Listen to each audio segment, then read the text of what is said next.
William Shatner's career as an Emmy and Golden Globe winning actor and recording artist spans 7 decades and isn't over.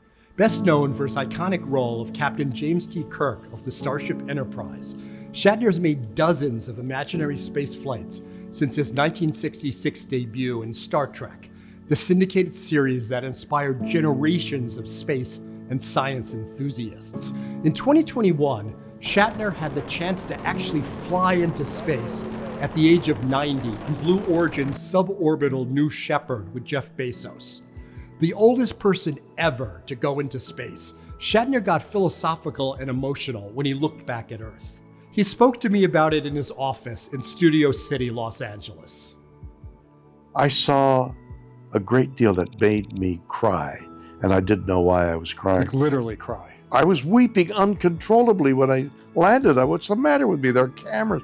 And I'm crying, and I think, why? And I get to sit someplace alone, and I realize, oh my Lord, I'm in grief for what I've seen of the world. You look at the telescopes. It's fantastic. It's magical. Space is magical. I'm looking at space from the spaceship, and all it is palpable blackness. It's black death.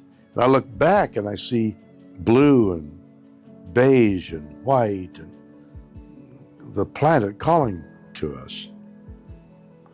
You can't believe how small this rock we're living on is. You can't believe how thin the fertile earth is. It's a handful. Reach down, you can, with your hands in most places, reach non-fertile ground. That's how precious our topsoil is. And then there's the air. I'm a pilot. I know you can't go above 12,500 feet for oxygen. That's 2 miles. 2 miles of oxygen, a handful of dirt, and we're going to live on it, and live on it with increasing numbers. We now know everything is connected, interconnected. Everything is part of each other. All of nature is alive, vibrant with intelligence and life. Trees talk to each other. Trees send electrochemical signals along the mycelium of the fungi to other trees, to the baby trees. They're talking. They're not just sending pheromones, which they do. We've discovered they send electrochemical signals along a path. We, dendrites, the path, electrochemical signals. How distant is that? A tree and us. We've got more alike with a tree than not a tree. So at Liberty Science Center, we try to inspire kids about the sciences and adults, but really it's to inspire the next generation of scientists. Well, that's noble. Thank you. It's amazing how many people have gone into the sciences because of what you've done. There is a magic and a calling for knowledge about everything, whether it's the earth, whether it's the sky, whether it's your body, whether it's your mind. Science are building blocks of knowledge. Everybody that hears this message can contribute to that building block of what the curiosity of how does this work? I mean, you see kids in digs. They're there scraping the dirt away. They're learning. A child can work in science, let alone somebody older and more sophisticated.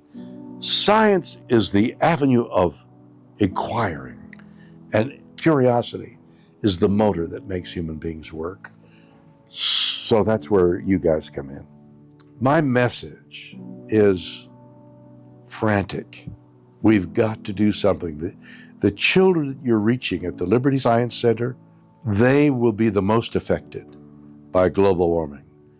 So we're trying to reach, all of us, you and me, are trying to reach as many people as possible who can affect global warming, which is poisoning the air, poisoning the land, and poisoning the water. And we can do something about it. We just got to do it. We've got to cooperate. For his massive influence on public interest in space and science, and for his longtime environmental advocacy of Earth itself, Liberty Science Center is proud to bestow on William Shatner our 2024 Icon Award.